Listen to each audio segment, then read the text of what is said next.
This is your city. This is your city wants to know. We want to know the background, the heartbeat of what makes up our beautiful cities.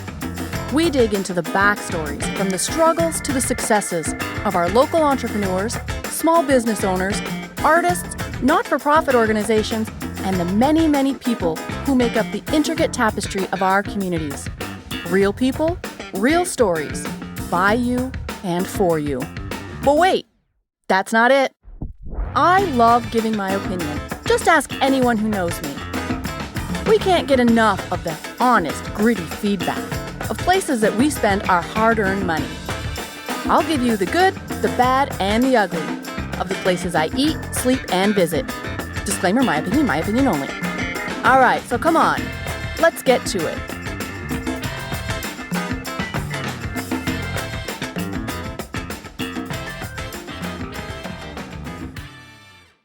Good evening, everyone, and welcome back to This is Your City. As always, I am Kim, your host, and I have said over and over again that I have the best guests, and that is absolutely true. And I'm not negating any of my amazing guests. I have to tell you, tonight, I am more excited than I have ever been on This is Your City. And I want to tell you why.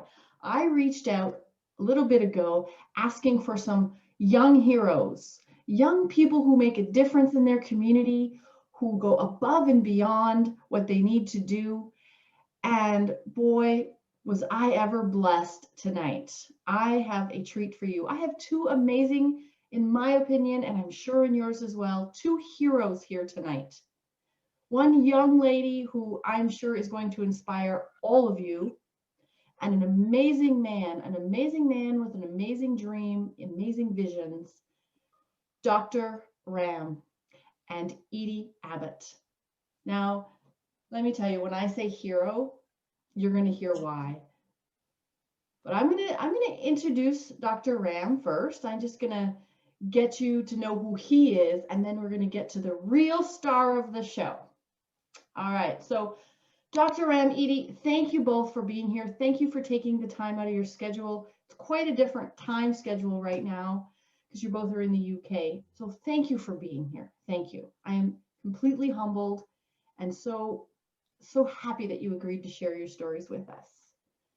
Thank you. So thank you so much, Kim.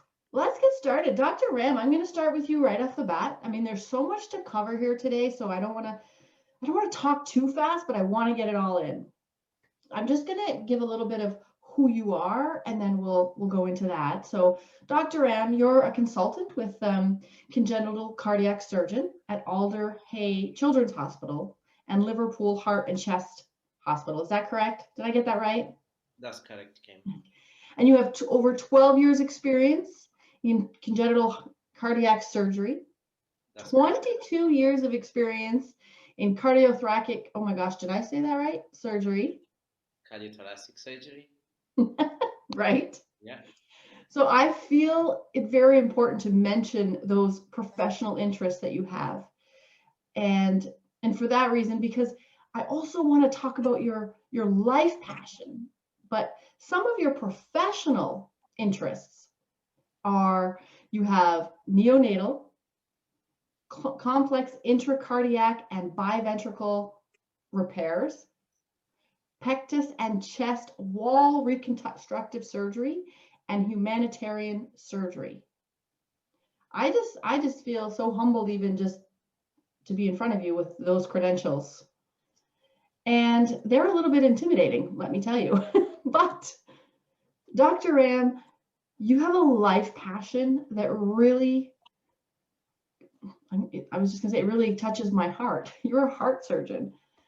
And that is called Healing Little Hearts. Healing Little Hearts. It's a charity that, Dr. Ram, you've been a part of for more than a decade. And before we get to Miss Edee here, can you just tell us a little bit about Healing Hearts and your role into it? Okay, Healing Little Hearts is a charity founded by a pediatric intensive care doctor called Dr. Sanjeevani Chani in UK. So the aim of the charity is that we pool people, volunteering doctors and nurses, and we fund them. We buy the flights for them so that we can transport them to areas of the world where there is no pediatric cardiac surgery exists, or where there is very little done to support the doctors. So what we do is that from UK we assemble up to 10 volunteers, doctors, nurses doing surgeries, anesthetists, intensive care doctors. We pay the flights, and then we transport to a center where there's no surgery at all, or where there's a minimal surgery. And what we do in the camps, we call them as camps, is that typically we arrive on a Sunday, we screen a lot of patients, we select 10 to 15 patients, operate on Monday to Friday to get through these 10 to 15 children operated, and we hand over to the local teams and fly back to UK on a Saturday. So each camp we would provide free surgeries to at least 10 to 15 children. That's the motto of the Healing Little Hearts. And not only providing operations, what we also concentrate is that we train the local team of doctors and nurses so that with time they can do these operations by themselves. Wow. That's incredible. And I know that's a really condensed version of what you do because there's so much more to it. There's so much more to Healing Little Hearts. That's the condensed version. So thank you for that. The fact that you guys all, and you take your own time, you take your own leave, you Correct. do this on your own, like volunteer time basically, and you go to all of these impoverished countries. I know probably the most difficult thing, and I don't want to speak for you, but I'm assuming one of the most difficult things is finding out who qualifies, because I don't want to get it wrong. So can you give me the stats, a quick breakdown of the stats of how many people suffer from heart disease, congenital heart disease, and Roughly 1 in 100 children or babies are born with a significant congenital heart disease, wow. and that is significant when you consider that into population. And this 1 in 100 is constant. So the more a country has population and childbirth, the more children are born with these congenital heart defects. Like Africa, India, China, they have more babies born with congenital heart defects. In a country like United Kingdom, we perform about 6,500 congenital operations per year for a small country, for 65 million population. And if you consider a country like India, 130 million or 1.3 billion, and you can imagine the number of children who would require operations. But unfortunately, facilities do not exist in those countries, and that's where we step in and then we go and operate. Wow. Thank you, thank you, thank you. I know you get thank yous a lot, and sometimes that seems such a small word, but there's not a lot of words for what you do, and just thank you from my heart for what you do. And your team, what you all do, because you can't do it without volunteers. Correct. Right. And so, with that being said, talking about not being able to do it without volunteers, I really seriously just want to go straight to Miss Edee here, the star of the show. And I want to have an opportunity for her to talk to us and tell us her story. And to me, she is a hero. She does something that a lot of people her age, a lot of girls her age, children her age, they're just busy doing other things, busy with their friends, busy with school, whatever it is, they're just busy. And so, Miss Edee, thank you so much for being here. So I want to just talk to you a little bit, just first about you. Can you tell us how old you are? I'm 10 years old. And you go to school, of course. Are you doing online schooling like we are here in Canada? No. Oh, you're not. Did you ever have to during this COVID? Yeah, Okay. we did twice. Did you like it? Not really. Not really. You missed your friends, I'm sure. That's what most people are saying. They just need to be with their friends. Are you doing well in school? I think so. You think so? What's your favorite subject? Math or art or science? Math or science? Oh, I love science. I was never good at math. I think they both go hand in hand, so good for you. But Edee, I want to know, first of all, you're 10. You're what many people call a hero, and you're very humble. You got a very humble spirit. You just take it in stride. You do what you do. So with Healing Little Hearts, first, tell me how you heard about Healing Little Hearts, because not a lot of young people pay attention to charities. How did you hear about Healing Little Hearts? When my little cousin was 16 days old, I think, he had to have open heart surgery by Dr. Ram, and I always knew the charity since then, but then in the UK, for a short period of time, every Thursday night at 8 o'clock for the NHS, we used to bang pots and pans for the NHS, and we seen that video on my mum's phone, and Dr. Ram liked it, and I said to my mum, isn't Dr. Ram the one who saved Audley's life? And she said, yeah. And then we went on to she said that they've got a charity called Healing Little Hearts, and we went on the charity, and that day I decided that I wanted to run 10k for their charity, and like we set it up and everything, and for our first run we ran to Morrison's and I'm going to stop you for 1 second, Edee, because I really want the people to understand what you're doing. You said you wanted to run a 10K.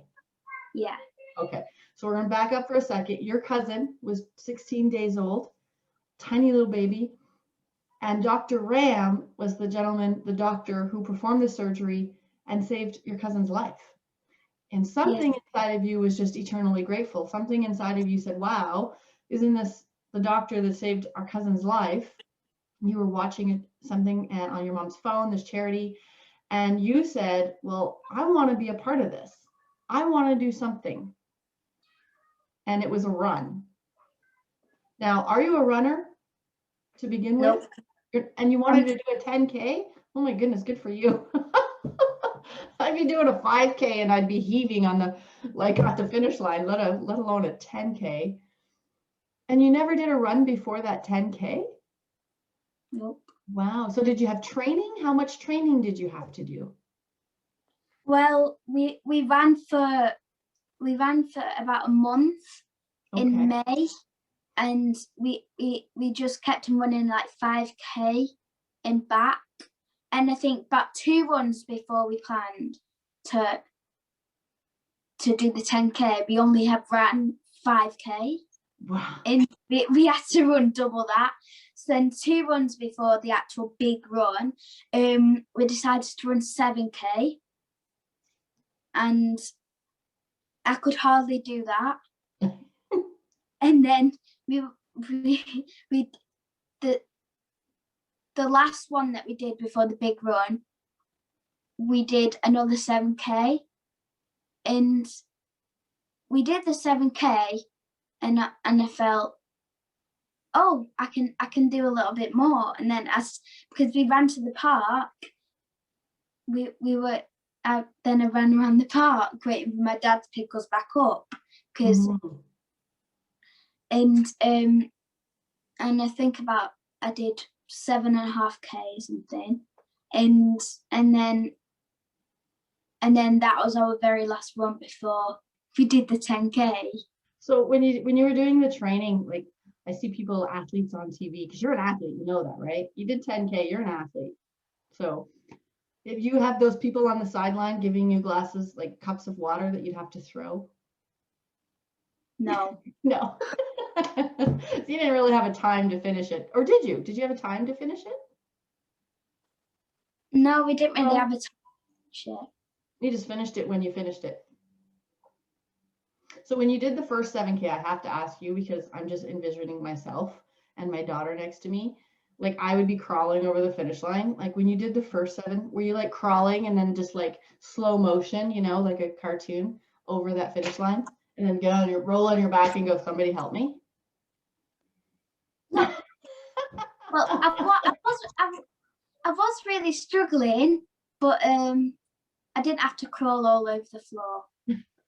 I'm just bugging you. I'm just bugging you because I would be the one crawling on the floor, on the ground. So, but that's awesome. And then so the day came, the big day came, and Healing Little Hearts. Did you have banners, Dr. Ram? Did you even know about this, Dr. Ram?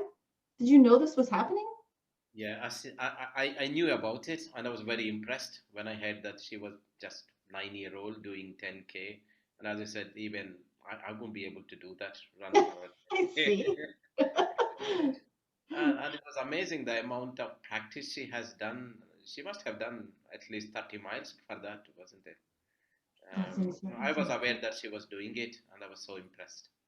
That's wonderful. So Edie, did you guys have banners, like Healing Little Hearts banners, or was it you specifically were raising money for Healing Little Hearts?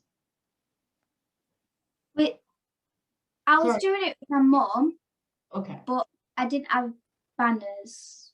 Okay, so it wasn't specifically a Healing Little Hearts 10K, but you were doing it for Healing Little Hearts. Am I getting that right? Yeah. Okay, got it. Well, that's even more impressive.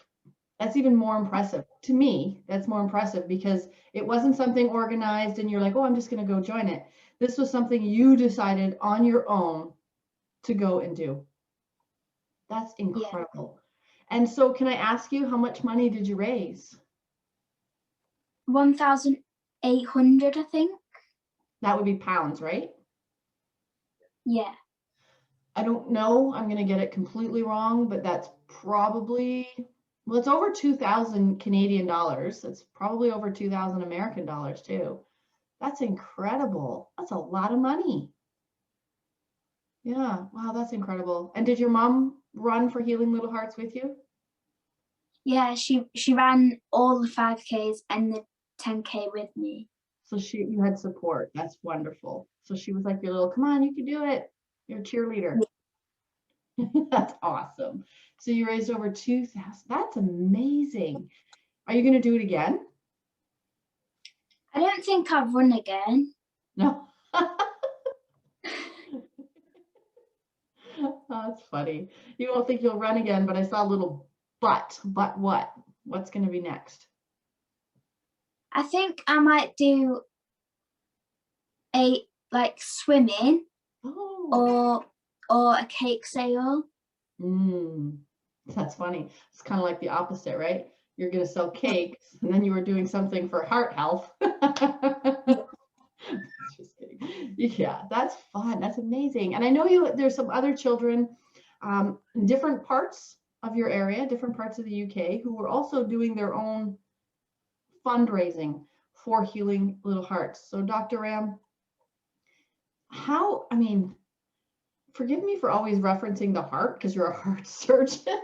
So that just warms my heart. How are you feeling in all this when you find out all these young kids are really just taking all of their time and their energy and they believe in what you're doing so greatly? It's heart touching even for a heart surgeon, isn't it? Yeah. So amazing and incredible, and it's very impressive. And then I feel so happy to see them, and it is, I say, inspiration rubs both ways. So that when I hear about Edee or these kids, and that motivates and inspires me to do more for the charity. I mean, travel more and then do more operations. So I feel it is an inspiration to me, people like Edee and the other children. Definitely. And Edee, what about, I don't know if you've ever thought of this yet or planned it, I'm sure you have, but what about you someday maybe becoming a volunteer when you get a little older and going over and helping with whatever you can, whatever Dr. Ram and his team would be able to have you do? Is that something you would have a dream of doing? Yeah, actually my dream job would be a heart surgeon. Oh my gosh. You see, Dr. Ram? You see? Oh, that makes me well up. That makes me well up. I have a well-planned successor out there for me. Yes. Dr. Ram can be your mentor. Oh, that's a beautiful story. That makes me really, my heart really. When my heart gets really welled up, my eyes sort of somehow do this funny thing with water in them. I don't understand it, but but that's amazing, Edie. And your dream is to be a heart surgeon, and then even better than being, not that, even better than being a heart surgeon is being somebody as humble as Dr. Ram and his team. They're not just a heart surgeon. They're not just a doctor. They're not just somebody who, does what they do in the operating room. They spend their time and their own resources and do this to save lives because of their passion and desire. So Edie, I hope of all things is that as a human being, no matter what you decide to do in life, whether it be a surgeon or a cake baker, it doesn't matter. I hope in life that your heart remains pure and humble for humanity, just like it is right now, and that you can be a mentor. Because I'm guessing in school you're kind of popular because you've been on a few interviews, doing a few things, and you've probably heard this before, Edie, but we're always being watched, no matter what. Somebody's always watching us and observing us. And so some other little child, smaller than you, younger than you, could be looking up to you saying, wow, I want to be like her someday. And so that's a big responsibility. Are you ready for that? It is very crazy to think about. Yeah, it's crazy to think about, isn't it? Like you're like, what? Really? But I'm telling you, and Dr. Ram, you can probably agree with this. Somebody is probably looking up to her and planning to do something in their own little way because they admire you, Edie, and what you do. And that's priceless. Okay. So I hope that you get to go with Dr. Ram someday or another crew and have your dreams come true. And Miss Edie, if you decide that you want to do something else and raise some more money, and let's have you back on and maybe we can help and get it out there and help you raise some funds. It never hurts. Anywhere in the world, we have things called PayPal now, so we can just like shoot you the money, right? When you're doing your fundraising. So, whomever you want, me directly, because you'll have my email and website at the end of this, and or Dr. Ram or anybody, if you do it again, let us know so that we can help. Yes? Yeah. Yeah. Dr. Ram, what's next for you? What's next for Healing Little Hearts? We're desperately waiting for the skies to open up for us. Right, yeah. The COVID has stopped our work for over a year now. But during this time, we have been in touch with other centers to open up new centers for us to go and operate and train. And we worked very well with Nicaragua, Okay. America, South America. We haven't been Yep. there before. So, and then we've already planned camps in Namibia, Jordan, and India. So as soon as the COVID restrictions end and the traveling is permitted and it's easy, we're ready to go. And our long-term plan is not just to go and operate and provide free surgeries. We want to train the local people so that they will be self-sufficient in performing these operations with our support. So the doctors over there you're training. Correct. Yeah. What's why do you think that there's more cases over there? Is it because of the healthcare system? Like, why is there more children over there in the world of more impoverished countries? Because why are they born with more defect? There are two things. One is there are more children born and more necessity because they do not have the surgeons, hospitals, or facilities or the care provided. Like in Western countries, in UK and Canada, I'm sure everything is taken care of by the government. And in America and the European countries, they either have health insurance or some other means so that children born when they need it get these operations. Right. And the difference in Africa, Asia, and South America is that most of these people are poor, and in government hospitals, these facilities do not exist because the GDP expenditure by these governments on healthcare is very, very less when Right. compared with other countries. Um, and for that reason, and then there are a few private hospitals, but they are very expensive.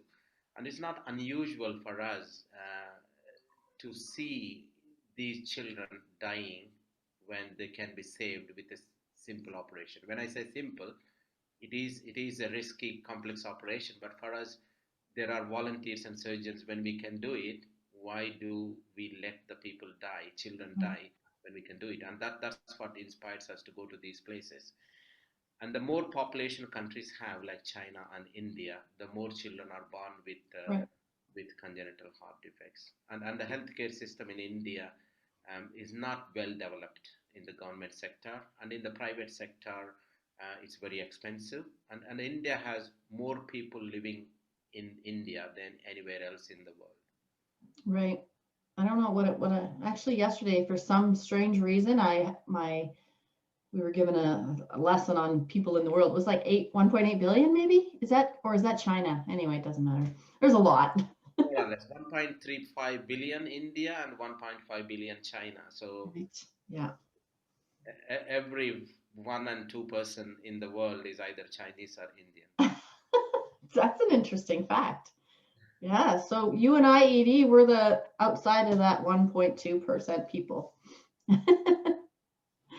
Well, that's amazing. And I know, Dr. Ram, you guys have a, what is it, HLH TV? Correct. So how do people go on there and hear you and see what's happening? The charity is, we have various volunteers doing various jobs for the charity. I mean, as medics, we go on these camps, and also we help in fundraising, etc. And we have volunteers helping to deal with our social media and organization. So Healing Little Hearts is visible and present in all social media across LinkedIn, Instagram, Twitter, Facebook, and also we recently started with HLH TV, which is available on YouTube. So anybody interested can find us anywhere, and also we have a website, well-developed website. And we'll have that all of that information at the end of the show. We'll have it all visible, where they can get a hold of you, how they can support you, how they can help. Any of those things there.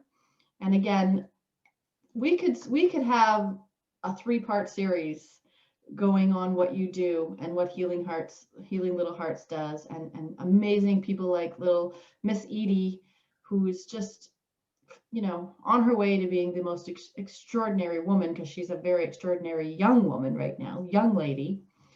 And Edee, I just want to say, continue being selfless, continue being who you are, your amazing self, and just keep being you.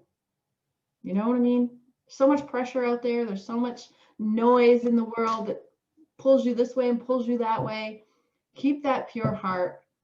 And you know what? It's not all about us. It's never, ever about us. And when we make it about us, that's when the problem starts. So continue to have mentors like Dr. Ram. Always put other people above yourself so that we can help humanity. Because if we don't, who will? Who will? Right? So we need people like you, Edee. You're needed in the world. Anytime you're feeling down, life is teenage years. Dr. Ram, we were there at one time, a teenager. Things are crazy. Just remember how awesome you are. Just remember what you've done and what you're going to do. And I hope that just, cascades you off into an amazing place in life. Thank you, guys. Thank you so much, Dr. Ram. I cannot say thank you enough for what you do. And I want to, I might reach out to you in the future to see if we could do something else and talk about Healing Hearts and what you do, and opportunities for people to volunteer, not just financially, but whatever it is, because I'm sure there's other things you need. You need social media volunteers, you need a lot of things, and people really are out there, want to help and want to better humanity. The world's a mess right now, but we have people like you and we have people like Edee, and that brings back knowing that, we're still good. Humanity is still good. So thank you so much. If there's anything you need, reach out to me, please. Thank you both. Thank you, Edee. Keep it up. I'm so proud of you. I don't even, we're across the world from each other, over the ocean, and my heart wells for you. So keep it up. Thank you. And for my listeners, I just want to say thank you so much for tuning in again. Please continue to watch past the music of this video so that you can see how you can help Dr. Ram. There's ways that you can help, if not you, someone else that you can reach out to and say, hey, watch this so that we can go and contact Dr. Ram and his crew. So thank you again. Stay tuned for more. Stay safe. Stay blessed.